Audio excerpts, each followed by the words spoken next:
All right, welcome to another installment of the Fragments of Silicon reviews. Um, 4 games up, 3 reviews, 1 impressions, which is the first bid we have this week in Generation Exile.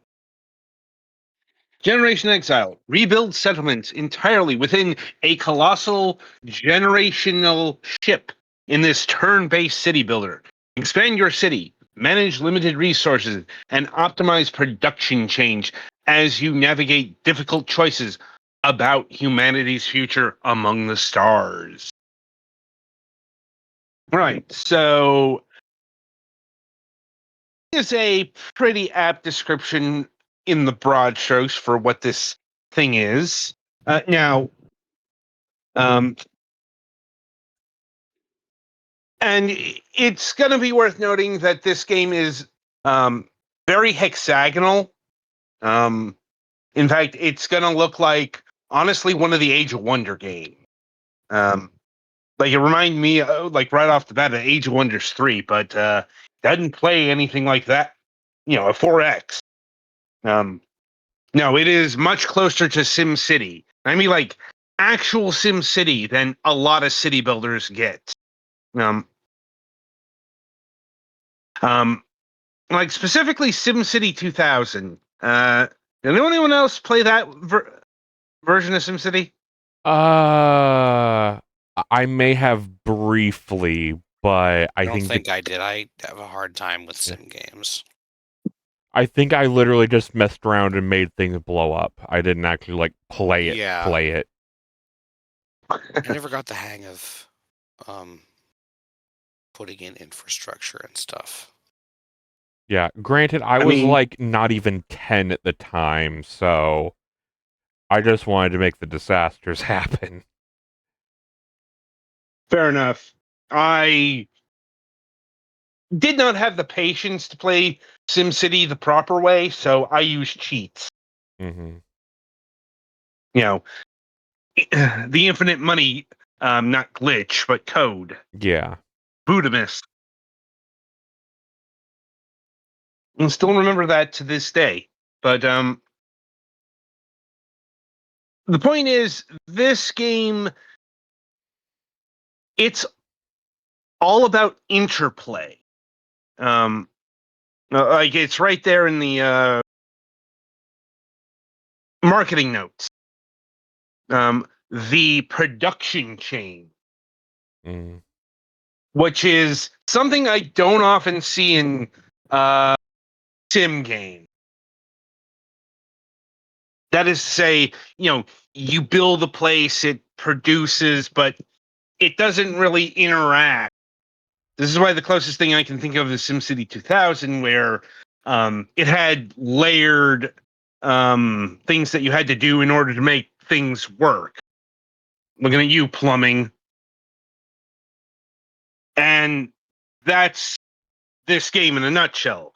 It's not just a matter of building things like, you've got your typical, you've got to build the food production, you got to build the water production, you got to build the homes where the people live. You've got to build the training facility to train technicians, that kind of deal. But you've also got to place them near into literal proximity of the other object that they are focused on. And that is the literal strategy of this game, for good and for ill. Because that means all of the production, all of the planning, all of the thing is layered. And that means things get complicated pretty quickly. How do I put this? Um, Cascade failure. Mm. It, you know, because if one thing breaks down, then that means the entire production chain is broken. And that means you're going to have to manage it. But because, these are literal production chains, that means, the things that go wrong really quickly, like really early.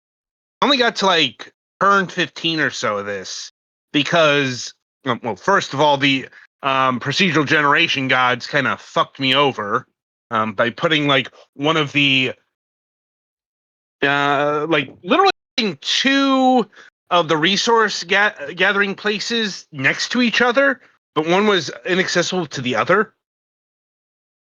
It's definitely something that wouldn't have ever happened in a designed map. But it's also like, if you are going to do a tutorial, and this game has tutorials upon tutorials upon tutorials, put it to you another way, if this game came out in the mid-90s, it would have a textbook size instruction booklet. That's the kind of thing that you got with actual Maxis games, actual SimCity, SimAnt, and SimEarth. They were that fucking complicated. That's on that level. But it's like, if you're going to do that, I need you to turn off the regular systems because something happened ahead of schedule. I did not know how to deal with it. It sucks when all your guys die of starvation because you're trying to figure out how to get the materials to build the farm. And also sometimes with a limited tutorial mode, you just can't solve it. The game won't let you. Yeah. Or, you're not familiar with all the game's mechanics, and suddenly some of the more, some of the mechanics that you haven't encountered yet hit. Mm-hmm. Like, it turns out the water tanks are finite and will run out. And if you don't know how to fill them up, they collapse into rubble. And you've got to clear rubble out before you can build a new tank. And I didn't know how to do that. That's where I got stuck. So,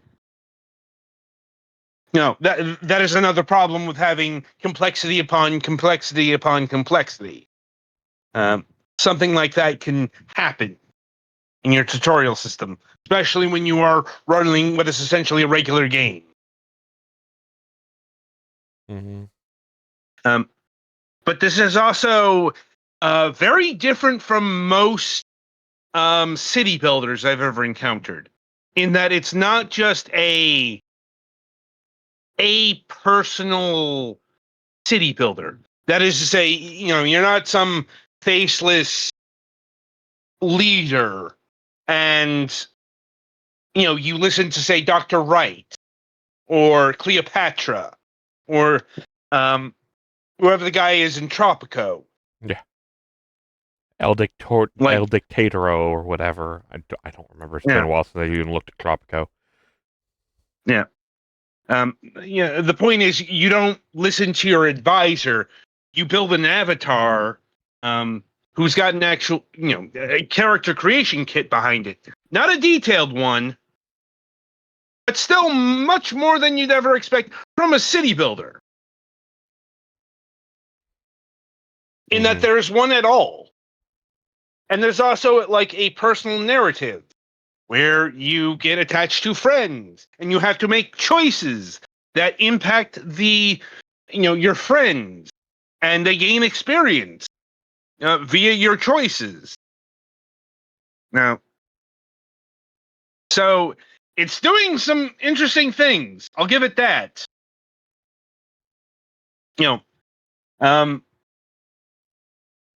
That's my overall impression of this game.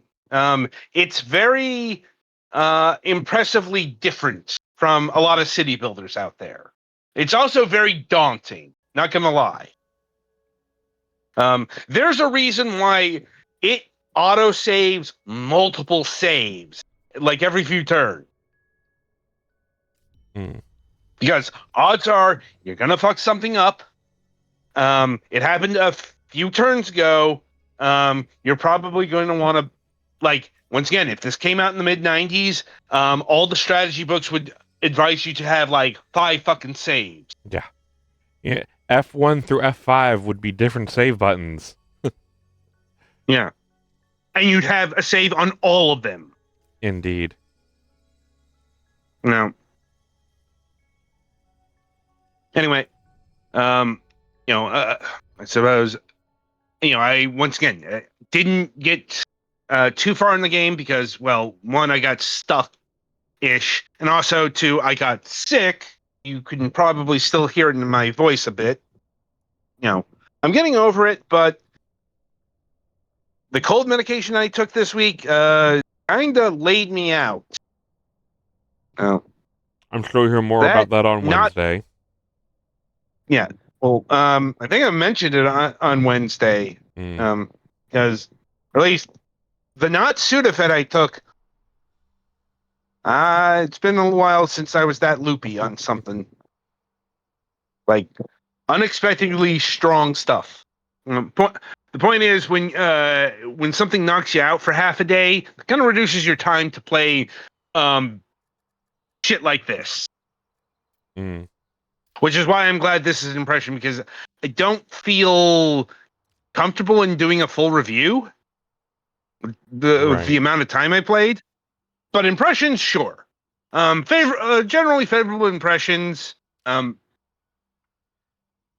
And the game is still in early access at time of recording, but it is apparently hitting release 1.0 very soon, like this week, and about 5 days out from time of broadcast. But since, once again, it is still early access, we give impressions that as something may change between now and 1.0. It doesn't look like it. That being said, I'm not sure how content complete this is, because I'm looking at their roadmap. It looks like they have done up to content update number 2, which is they've completed chapter 4. They've added a third biome. They've added an NPC family tree. Let's see. Notification system, polish and balance, previous chapters, quality of life updates and bug fixes. So that's not sounding content complete to me. Like, final chapter added, that kind of thing. So that might be a caveat emptor for some people there, that this game hasn't reached the end of its narrative structure or the end of its biomes or whatever, because it's also, they haven't unveiled the next step in their roadmap. It just says, coming soon, to be revealed. I presume that it will be revealed when it reaches 1.0, but once again, I don't know. On the other hand, apparently, according to the early access notes, this game is not looking to have an uptick in price when it reaches 1.0 later on this week. That's good, at least. So the price on offer, at least, once again, according to what they have here. So the price on offer is currently $30, which I think is honestly a bargain. Yeah, especially if this is your bag. Yeah. Like, this is definitely something that will last somebody probably literally years if they're into this particular type of strategy. I imagine the Germans might enjoy this. Maybe, but Germans are more, their stereotype is more literal. Like farming simulator, but you're building an actual farm. Fair. You're not managing the finances. Like, you're actually, moving the equipment and planting the vegetables. That kind of deal. That's the German stereotype, Ah. and there is a difference. Yeah. Like, so, but once again, like $30 for this, easy recommendation. Like, once again, this could have been a retail product. Well, I guess if of it were note, there finished. is currently a demo on Steam if you're on the fence. Right, but here's the deal: we don't know if that's a That's why I early added the access demo. currently. Yeah. So, like, if you get this before 1.0, odds are the demo might still be up, and you can give it a try before you buy. No guarantees after 1.0 if that demo will still be there. Still, if this is your bag, get this without a second thought. Mm. And yeah, I think that's about all I got on Generation Exile. All right, so that'll about do it for this game. So be sure to tune in after the break as Pennyfan reviews Centipede Gun.